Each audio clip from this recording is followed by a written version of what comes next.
Hey, welcome to your favorite Fundamentals of College math class. We're going to look at events involving and today, as well as conditional probabilities. So let's talk about finding the probability of one event and a second event occurring. First of all, independent events. So if we're going to find the probability of two events occurring, we need to know first whether it's an independent event or whether it's a dependent event. So an independent event means the occurrence of either of them has no effect on the probability of the other. For example, like if you're figuring out the probability of having a girl and then probability of having a second child that's a girl. Okay. Well, when you have kids, obviously the probability of having a girl is 1 and 2. It makes no difference what your first child was. You still have 1 and 2 probability. So this is an example of an independent events. Okay, and according to formula for having a probability of having a girl and then another girl, it's the probability of having a girl times the probability of having a girl. So 1 and 2 times 1 and 2. In other words, we have a 1 in 4 probability of having a girl and then having another girl, right? Because if you think about it, you could have two girls, you could have a girl and a boy, you could have boy, girl, or you could have a boy and a boy. So having a girl and a girl is a 1 in 4 probability, right? So probability of A and B is probability of A times probability of B, as long as they're independent events. Let me give you an example of something that's a dependent event. So a dependent event, that's where the probability of one affects the other. For example, let's say we have a bag of I don't know, marbles. We got 3 reds, we got 2 blues, and we got 5 greens. And let's say I'm trying to figure out the probability of pulling a red out and then a green out. And I leave that, this is without replacement. So I pull a red out and I leave the red out. It's out of the bag. And then I gotta pull out a green. So probability of pulling a red, once I pull the red out, because I know there's 3 out of 10 reds, but it's a little different when I pull the green because now I've pulled the red out. So now I only have 9 left. So when I'm going to pull the green, it's 5 out of 9. And we'll talk more about these dependent events, but with dependent events, it's probability of A and B is probability of A times the probability of B given that A occurred. Okay, so we'll use this later. I'll pull that up later. I just want you to see the difference between a dependent event and an independent event. Okay. So roulette is an example of an independent occurrence. If you're trying to figure out the probability of hitting a red twice, 2 consecutive times, what's the probability of hitting a red and another red? So with a roulette wheel, if you're unfamiliar with a roulette wheel, you have 18 slots are black, 18 are red, and then 2 are green. So there's 38 total slots.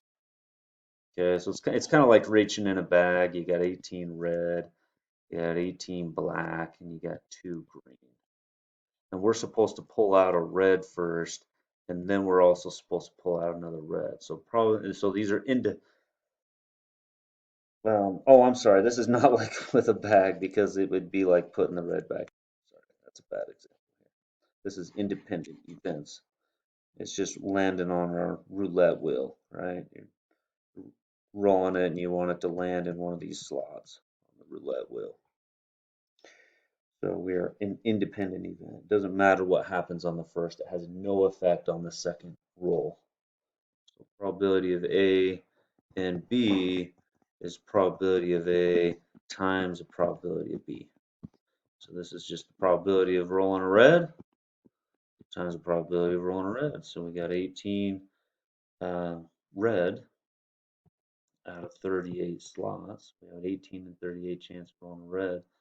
And then we just roll it again, right? Doesn't matter what happened on the first one. It has no effect on this second one. So we have independent events. So 18 out of 38 times 18 out of 38. In other words, 9 out of 19 times another 9 out of 19. Let's see, that's 81 out of 361.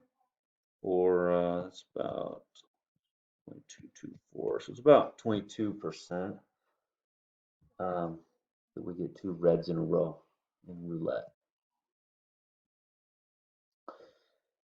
All right, what about this is back to having kids, right? Probability of baby girls having a girl is 1 in 2. So what about having 9 girls in a row? Probability of a girl and a girl and a girl and a girl. Anyways, 9 times, right? So we got probability of having a girl times probability of having a girl times probability of having a girl, dot, dot, dot. This is 9 times. So we got 1/2 times a half times a half.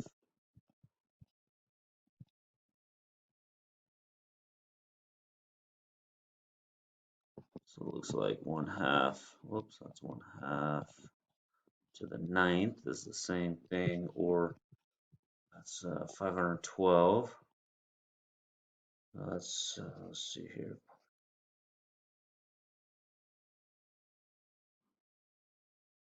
So it's about 0.2%. 0.2% that you would have 9 kids. You'd have 9 girls in a row, right? So not very likely, obviously. If the probability that South Florida will be hit by a hurricane in any year is 5 out of 19, part A, what's the probability South Florida will be hit by a hurricane in 3 consecutive years? So these are independent events. We have a 5 in 19 probability that we're going to be hit one year. And it doesn't matter what happened in the previous year. Each year, I have a 5 in 19 chance of getting hit by a hurricane in South Florida. So these, again, this is independent events. So we probability of being hit, and we got to be hit again, and we got to be hit again.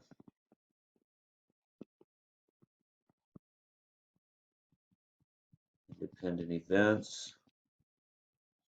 So we got 5 in 19, 5 in 19, 5 in 19. So we got 125. 6859. So 0.01822423009. So it's about a 2%, 0.02. It's about a 2% probability that you'll be hit 3 consecutive years with a hurricane in South Florida. About 2%. All right, part B. What's the probability South Florida will not be hit by a hurricane for 10 years, in the next 10 years? So if you think about this, first of all, we got to know what's the probability of not being hit in just a single year, okay? Because we can't be hit for 10 years in a row. So this is probability of not being hit, not being hit, not being hit, not being anyways 10 times, right? So number one, I'm going to figure out what's the probability of not being hit. Well, since that's the complement of being hit, right? It's 1 minus probability of being hit, as we know from our other section. So 14 out of 19 is the probability that we're not hit in any single one year. Again, these are independent events. So step 2 is probability of not being hit and not hit, and this has got to be 10 times. So this is probability of not hit times not hit times probably not hit. Da, da, da. Okay, again, this is 10 times. So this is 14 out of 19. We got to do this 10 times. So 14 out of 19 times 14 out of 19 times 14 out of 19. Anyways, do that 10 times and you get 0.0471785,237. So it's about 5% is the probability of not being hit 10 years in a row in South Florida.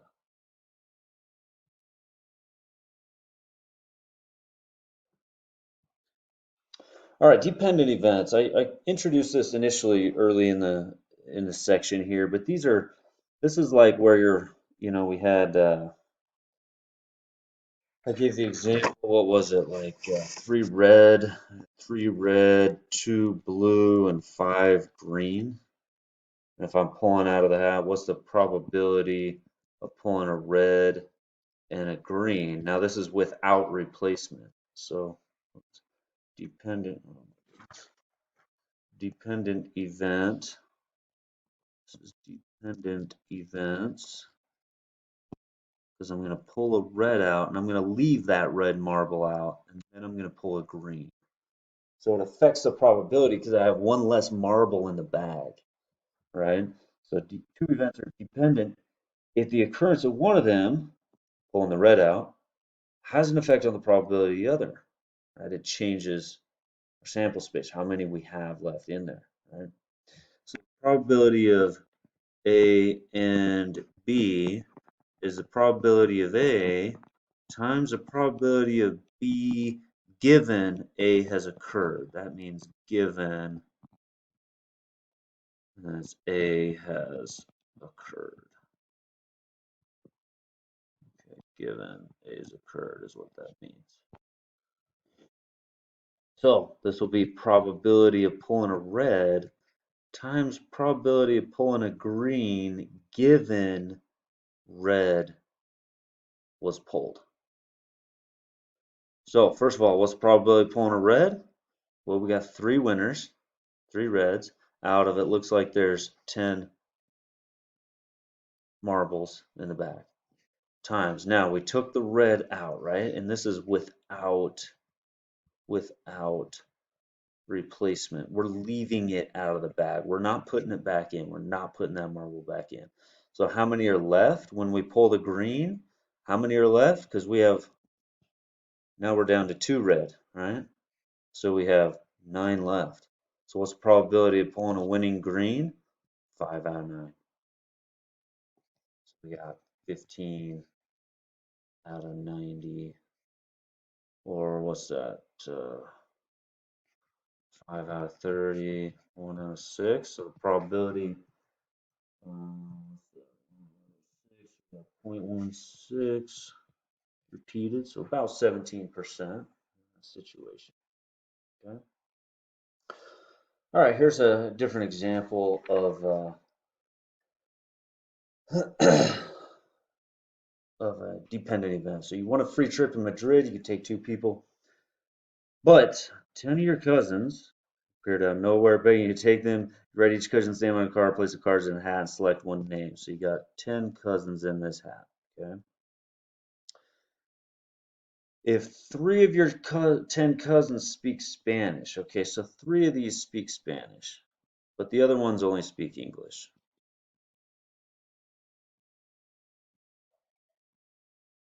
So there's all 10 cousins. Three that speak Spanish, uh, seven that speak English.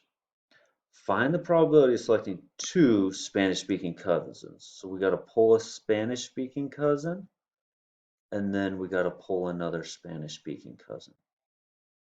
So the probability of pulling a Spanish-speaking cousin and another Spanish-speaking cousin to take on this free trip to Madrid with you, so you have somebody who can speak Spanish with you, is the probability of pulling a Spanish times, this is a dependent event, times probability, struggling here, Probability of a Spanish given that a Spanish was pulled the first time. All right, so probability of pulling a Spanish. What's the probability? I have 3 winners out of 10 cousins. Okay, now I've pulled this Spanish speaker out right there. Now I got to pull another Spanish speaker, right? On the second pull, I got to pull another Spanish speaker. So I have 2 winners out of, but how many cousins are left? 9.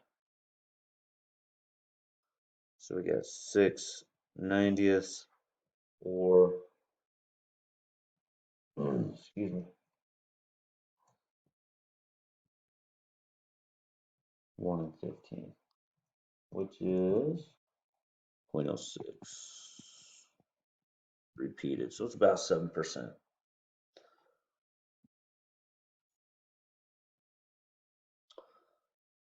All right. 3 people selected at random, 1 person at a time from 5 freshmen. So we got 5 freshmen, we got 2 sophomores, and we got 4 juniors. Find the probability that the first 2 people selected are freshmen.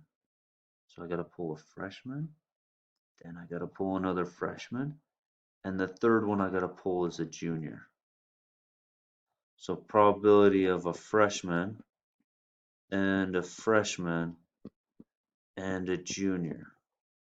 So these are dependent events because you're pulling them out, so you're obviously not putting them back in the bag. This is a dependent events, right? Dependent. So this is without replacement. You're not putting them back in the bag. So we have probability of a freshman times probability of a freshman given a freshman times probability of a junior given freshman and a freshman were pulled. All right, so first of all, probability of a freshman. 5 out of, looks like we got 11 initially. Now we've pulled out a freshman, so we're down to, now we have 4 freshmen left. And we got to pull a freshman again, so we got to pull, so 4 winners are possible out of, now we have 10 people left, times, and now we've pulled freshmen, so now we're down, whoops, now we're down to 3 freshmen. But we got to pull on the third pull, we got to pull a junior. How many juniors do we have? We have 4 juniors winners, 4 junior winners. Out of how many people are left? 4, 5, 6, 7, 8, 9. 9 people left in the bag, pulling on that last one. So this ends up being 8 out of 99. So that's 8 repeated. So it's about 8%. 0.08, 08, 08, 08. So those are dependent events. All right, conditional probabilities, and actually you'll see it like this: probability of B given A, assuming that it is similar to that back end of dependent events. It's similar to, so it's a probability of event B. So you're finding the probability of an event, assuming some conditions, right? So assuming that given that A has already occurred. So we're trying to find probability of event B given these conditions, given that A has occurred, whatever those conditions are. So for example, a letter selected, randomly selected from the letters of the English alphabet. Find the probability of selecting a vowel given it's from a letter that precedes H. So that's changing your sample space because it's given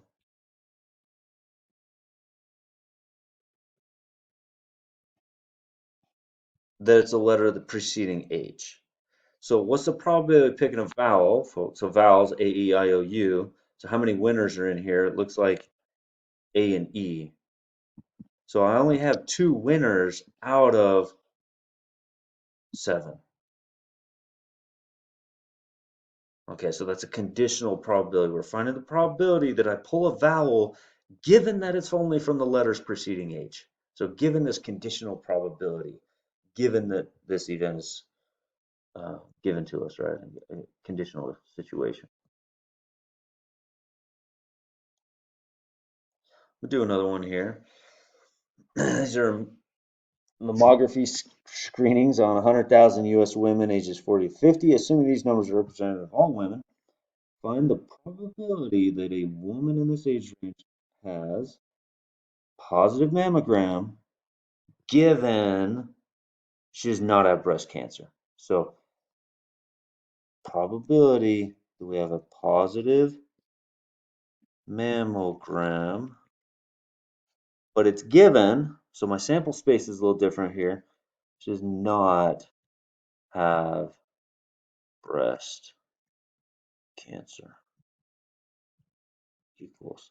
So we're looking here, right? How many of these women total do not have breast cancer? Okay, so I know it's out of 99,200. Okay, given that we're pulling from this hat of no breast cancer, what's the probability that we pull out a positive mammogram? 6944 out of 99,200, which is 0.07. So 7% probability that given they don't have breast cancer, but they have a positive mammogram, it's a 7% probability. This real world data. Well, thank you so much for listening, and see you guys next time.